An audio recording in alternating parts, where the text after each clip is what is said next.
I want you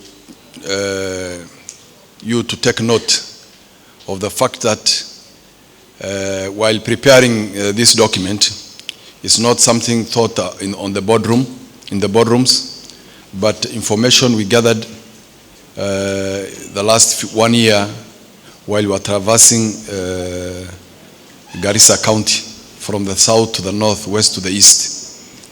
So, ladies and gentlemen, it's a great honor for me to be with you today here to share with you our blueprint to rescue Garissa County.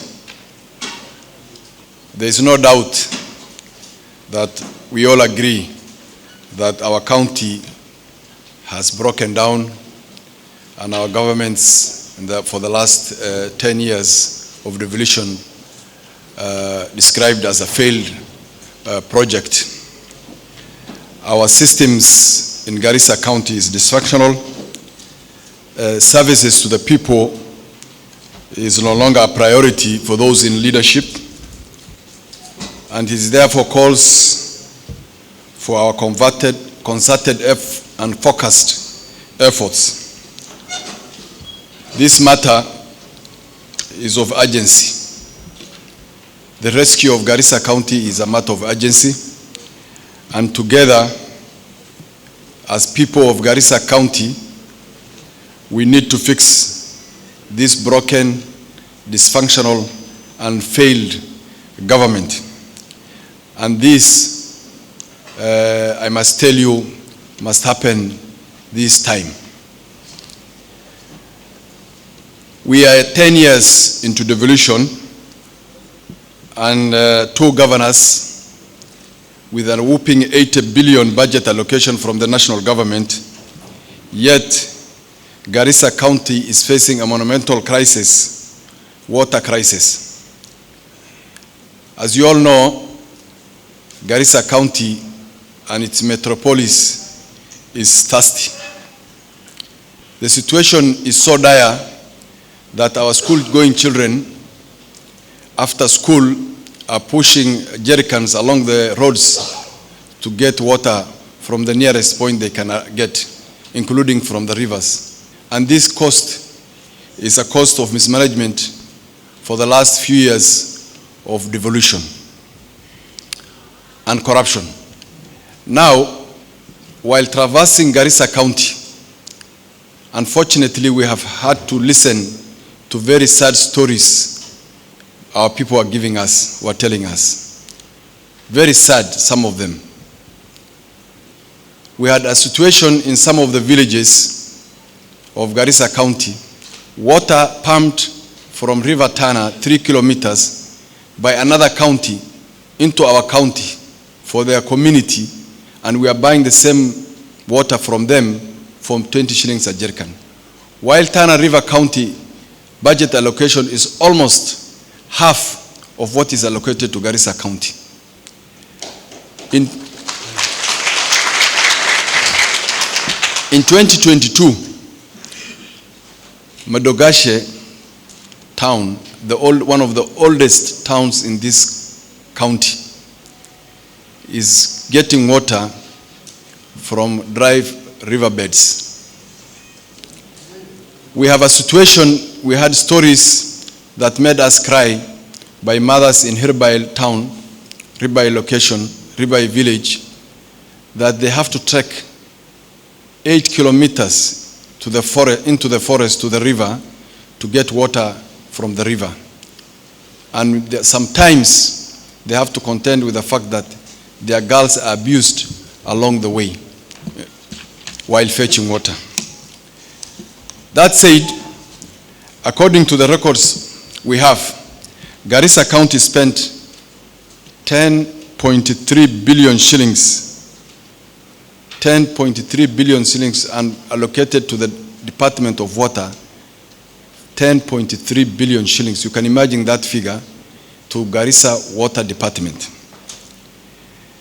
While we have just narrated the sad stories we are going through, our mothers are buying water for as expensive as 20 shillings a jerrycan. Our mothers are fetching water from the riverbeds of Modogash. Our mothers are crying because they can't get access water, clean water, or water itself, and have to trek 8 kilometers to get it from the river in Hirbai village. And that's not enough. You can all agree with me what is happening to our health sector. You all agree the health department of Garissa County is long collapsed.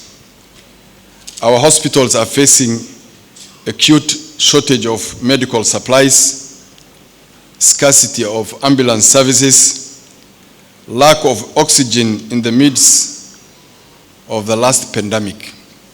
We have had many stories of people who were rushed during the corona period, COVID period, who were being rushed to Nairobi just to get oxygen services for our patients and had to die along the road to Nairobi. Our patients are asked to buy prescription drugs and painkillers from private pharmacies. The sad story is, while other counties in Kenya are implementing health insurance schemes for the elderly and people with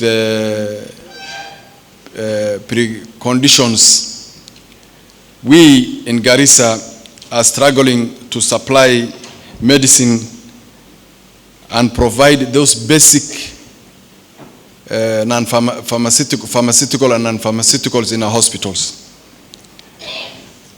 This also exposes danger to our health personnel, because if patients are asked to buy basic things like gloves, gauges, and bandages, you can imagine how exposed our frontline workers, who are the health professionals, how the risk is to them. While going through this campaign period, I had encountered many stories of the situation of our health system in Garissa. Mothers in Sangailu raised an issue, brought up this issue, that they have to take when they get complications with the young mothers, young delivering ladies. They have to take them by bro boxes and taxis all the way to Masalani, only to find donkeys manning the hospital facilities. At times, they are forced to push them all the way to Tana River, a county that actually receives less than us in budget allocation from the national government. We have been told of a young mother, a story of a young mother at Garissa General Hospital, the biggest referral hospital in the region, which is supposed to assist other counties. A young mother went to the hospital to deliver, was given a list to go and buy all that is required, including the drugs, gloves, and other non-pharmaceutical items, in order to be assisted to deliver. We are told this young lady cried there because, and claimed that she did not have breakfast that particular morning because she could not afford. And yet she was given a list to go and buy those equipments. Even with such horrid stories, the records within the county government and the budget read by the CEC in charge of finance for the last 20 years is a whopping 20 billion shillings. 20 billion shillings budget allocation for the sector, the health sector. And not only lack of infrastructural development, but lack of basic equipments, basic drugs at our hospital. I ask myself always, and I want to ask you all, how worse can it get? How low do we sink so that we wake up as people of Garissa and make a decision into the situation we are in? 20 billion shilling allocation is also what we need to ask ourselves, where this money went to. I have no doubt in my mind that this money funds lavish lifestyles for those in office, for those we elected, for those we entrusted with our resources, for those we asked to lead us. Garissa County is a strategic location, a county rich in both livestock and agriculture. Our hard-working farmers till the arable lands on the banks of River Tana for both commercial and sustenance purposes. However, these farmers have not been adequately supported by the successive government of Garissa County. Farm inputs, fertilizers, storage and cold room facilities, and production plants are hard to access. You also know the situation of River Tana twice a year. When it floods, it destroys our farms, takes us back again to a poverty level, takes us to a poverty cycling level. These are issues that need to be addressed by our counties. During the last drought, a major drought that happened here, that ravaged our county, animals died in strophes, livelihoods were lost, many people sank into despair and abject poverty, and the government and their government all but looted them instead of putting in place measures to cushion them from such perennial disasters. This is a very unfortunate situation that you all witnessed as people of Garissa during the last drought. In the last drought, we were told in villages in Upper Dadaab constituency that an individual hanged himself after he lost his livelihood and his livestock. He got so desperate because he lacked support from the people he elected, from the government he was expecting support from. We need to ask ourselves as people of Garissa, who is this government working for? We need to ask ourselves about devolution. What was the essence of devolution? And we need to ask ourselves, when we were in a very bad situation, when we were at the lowest level, when we needed the government, our government the most, where was our government? We need to ask ourselves, our people of Garissa. To make it worse, the last two administrations of Garissa County are leaving behind a total of 6 billion Kenya shillings in pending bills. 6 billion Kenya shillings in pending bills.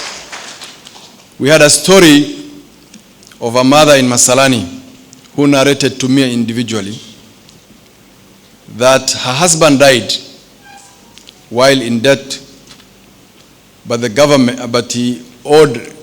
county government of Garissa owed him some few 100 million shillings, the last two governments.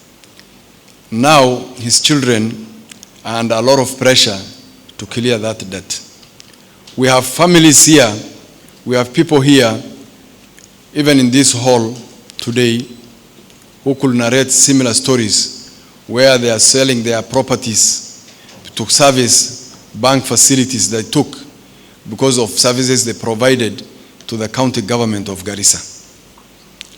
These are very sad stories. Families are breaking up. In my last meeting with Gawasco staff, they gave us stories of people who are not paid for 7 months. A whole department, people not paid for 7 months, and they're expected to provide a very essential service to our people.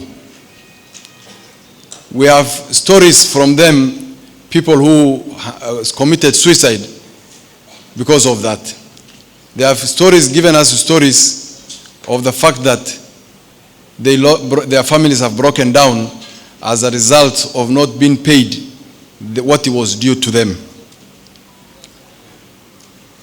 Ladies and gentlemen of Garissa, our children are our future. That is why the most important part of their education was devolved. That is why it was given to us as a county to manage that department. We were expected to build a firm foundation for our education, for their education, so that they are able to transit to primary with the skills they acquired and competences in order for them to compete with their peers at the national level. Since devolution started, our ECD has only been getting worse. It is almost non-existent today. That is what it means, is that we are messing the future of a whole generation. We have not failed only ourselves, but we have failed their future. And it means we have failed our future as people of Garissa. Our entire social fabric is in a mess. Look at our society today. The rising cases of drug abuses among our young people, both young boys and girls, depression,